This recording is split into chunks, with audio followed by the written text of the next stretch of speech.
Jā, labrīt. Man ir tas gods sākt Latvijas Republikas ārlietu ministra, viņa ekscelences Edgara Rinkēviča, un Zviedrijas ārlietu ministrs, viņas ekscelences Margotas Wallstrēmas preses konferences. Ministrs kungs, lūdzu, vārds jums. Labrīt, godātie žurnālisti. Man šodien bija ļoti labas, produktīvas un interesantas sarunas ar Zviedrijas kolēģi. Tā ir viņas pirmā vizīte Latvijā pēc vēlēšanām, pēc jaunās valdības sastādīšanas Zviedrijā.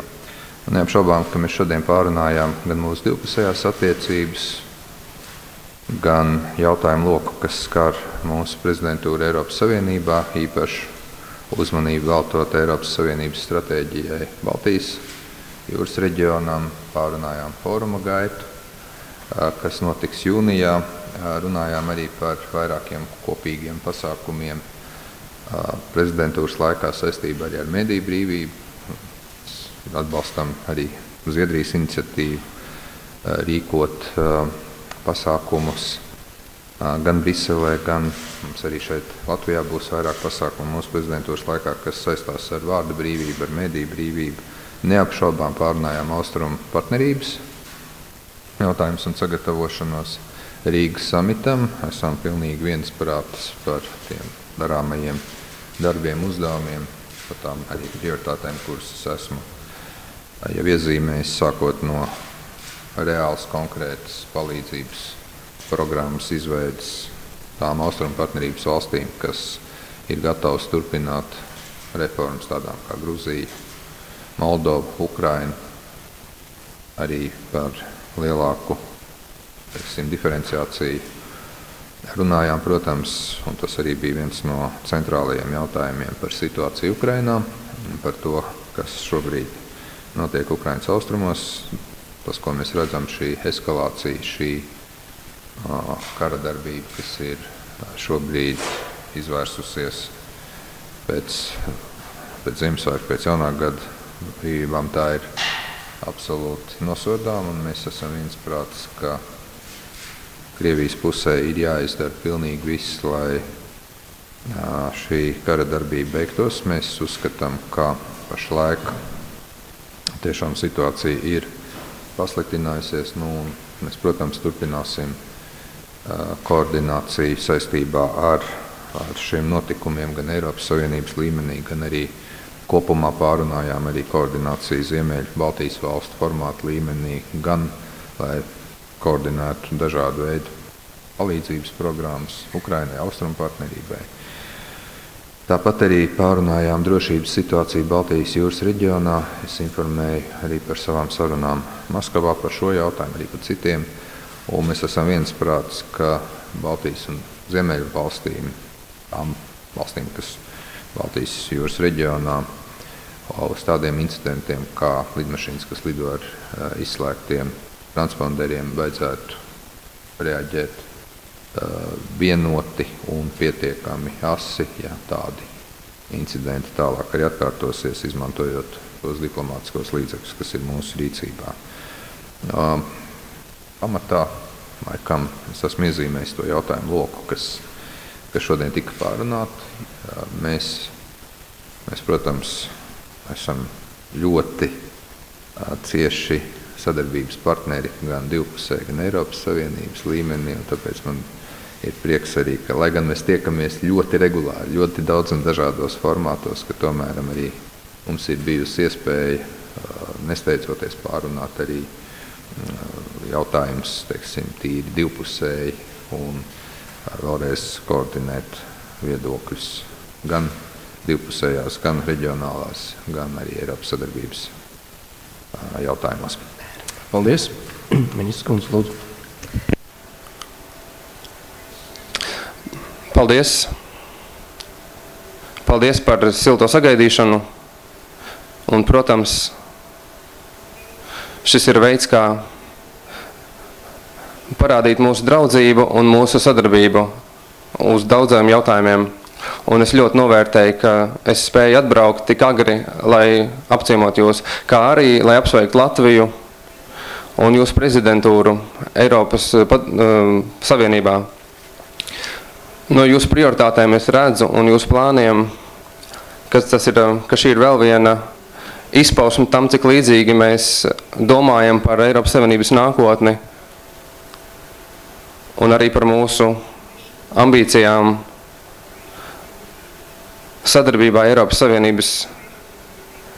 Protams, ka situācija mūsu kaimiņos tik tiešām katru dienu ir mūsu prātos un katrā sarunā. Mēs abi esam uztraukušies, bet arī esam nolēmuši palīdzēt viens otram. Un atkal es piedāvāju mūsu atbalstu, mūsu sadarbību, arī Baltijas sabiedrību, sadarbību, kur ir starp Ziemeļu un Baltijas valstīm. Es uzskatu, ka tas ir ļoti svarīgi, lai dažādas praktiskas problēmas risinātu. Tas ir veids, kā starp mums var būt daudz lielāka informācijas apmaiņa, mēs varam rīkoties kopā, lai risinātu šādas problēmas. Mēs arī pieminējām, ka atbalstīsim ar vēl 5 vietām studentiem Rīgas likumskolai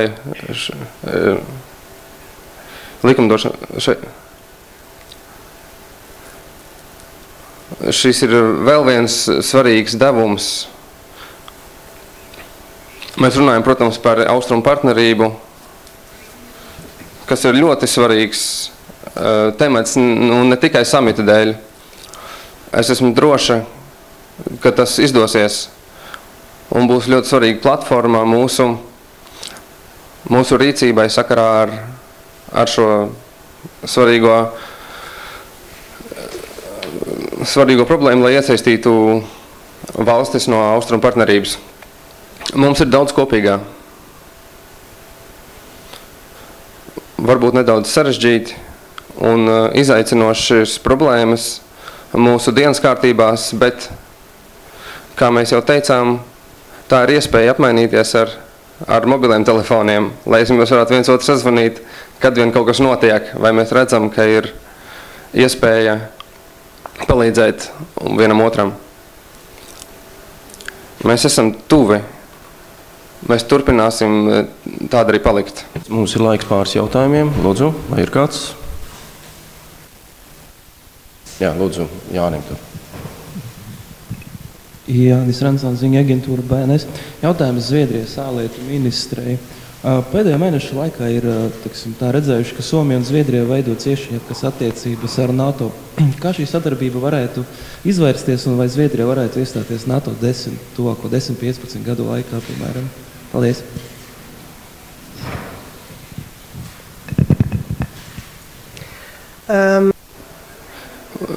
Paldies par šo jautājumu. Vakar bija debate par drošības politiku Zviedrijas parlamentā, un man bija iespēja pateikt, ka šī jaunā valdība ļoti stingri nostāsies mūsu pozīcijā, par mūsu drošības politiku, ka mēs esam viensprātis, ka mēs paliekam pie mūsu pozīcijas būt militāri neitrāliem. Mēs nestāsimies NATO, bet mēs arī skaidri likām manīt, ka darbosimies visās sadarbībās, kas mums ir arī NATO, un arī tikai pirms nedēļas mums bija pirmā tikšanās programmā, kurā mēs esam iestājušies. Mēs gribam pierādīt, ka mēs neesam atsevišķi un vieni. Mēs pilnībā iesaistīsimies arī kopā ar Somiju. Mums ir ciešas saistības ar Somiju, bet tas mums netraucē sasaistīties arī ar Baltijas valstīm un citām NATO dalību valstīm. Mēs varam būt fleksibli un pilnībā iesaistīties ar partneriem šajos dažādajos formātos. Ir svarīgi teikt, ka valdībai ir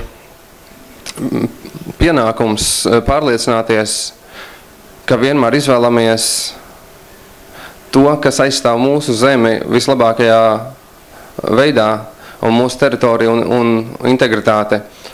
Neviens nedrīkst kavēties, neviens nedrīkst apšaubīt mūsu vēlmi un spēju to darīt. Mēs izvēlēsimies labāko opciju, lai aizstāvētu mūsu zemi. Un šī opcija vienmēr ir atvērta, bet mēs negribam dot signālus par kādu citu ceļu, ko mēs jau agrāk pateicām, kad mēs sākām darbību kā valdība. Es ceru, ka mēs varēsim ar citām politiskajām partijām strādāt kopā diskusijā par drošības politiku, jo šodien drošība ir daudz citas lietas, kas ietekmē cilvēkus tikpat daudz kā uztraukums par to, kas notiks Krievijā un Ukrainā. Klimata pārmaiņas. Mums bija lielākie meža ugunsgrēki visā vēsturē Zviedrijā. Un mums nav lidmašīnu, lai izdzēstu uguns. Tas nozīmē, ka mūsu drošības politika ir jāmaina. Un pēdējo 8 gadu laikā, iepriekšējā valdības laikā, mums bija diezgan liela samazinājumi mūsu drošības spējās, bet tam ir jāmainās. Ir vairākas lietas, kuras mums jādara, un kooperācija palielināt mūsu drošības spējas un strādāt ar mūsu partneriem. Tas ir paši svarīgākie elementi mūsu drošības politikā. Vēl? Jā, Maika. Tur. Jautājums Rinkēviča kungam. Tā kā ar visiem notikumiem Doņetskā vakar un īpaši un ļoti spēcīgajiem agresīvajām ziņām starp ārlietu ministriem Krievijā un Ukrainā, vai jūs cerat, ka mēs varam atgriezties Minskas līgumā? Ja mēs paskatāmies, kā šie notikumi notiek un man vizīte Kijevā un Maskavā, kas notika tikai pirms dienām, tas šķiet jau šķiet ilga vēsture. Es ticu, ka, lai arī mums nav citu līgumu, Minskas līgums ir vienīgais,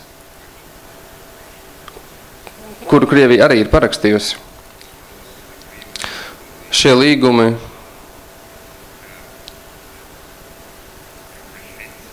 ir diezgan saprotami. Tiem ir laba pieeja normalizācijas procesā Austrumu Ukrainā. Man šķiet, ka šobrīd, ja Krievija neatgriežas pie Normandijas formāta un citiem formātiem, nevēlas piekrist šiem līgumiem, mums noteikti ir ļoti nopietna situācija priekšā, un šajā gadījumā mums nāksies skatīties Eiropas Savienības līmenī, kāda vēl papildus spiedienu mēs varam izmantot. Šobrīd man ir sajūta, ka pat ja situācija ir ļoti slikta, arī retorika paliek agresīvāka, mums jābūt mums jāņem Minskas līgumu kā pamatu. Tam ir jātiek parakstītam. Un arī Eiropas diplomātijā tas spēlē lielu lomu. Ja situāciju uztveram tik nopietni, ja notiek tik nopietnas lietas, es atkārtošu, ko es daudzas reizes jau esmu teicis arī savā vizītē Maskavā,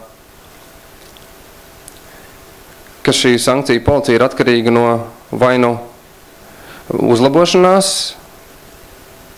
tad mēs runāsim par sankciju mīkstināšanu, bet ja nekas nemainās, tad Eiropā ir jāatgriež un jāskatās vēlreiz, ko mēs varam darīt, lai veicinātu līguma realizēšanu, bet arī papildus spiedienu radīšanu. Es neesmu īpaši priecīgs par to, kā situācija attīstās, bet šobrīd man šķiet, ka šai cīņa ir jābeidz uzreiz. Un abām pusēm ir jānāk pie sarunu galda un sākt implementēt šo līgumu. Vispirms šī ir iesaistīšanās robežu kontrolas starp Ukrainu un Krieviju. Uz Krievijas-Ukrainas robežas kontrolei ir jābūt Ukrainas varā. Un starptautisko novērotāju klātbūtne, cietumnieku atbalsta apmaiņu, problēmas saistītas ar konstitūciju reformu, visa šī paka, par ko vienojāmies, jātiek implementētā, bet situācija paliek nopietna. Es negribu pasludināt Minskas līgumu šobrīd. No, I fully agree. I think the most important thing is EU unity, that the European Union holds together, stands together, united on the policy. I think secondly we...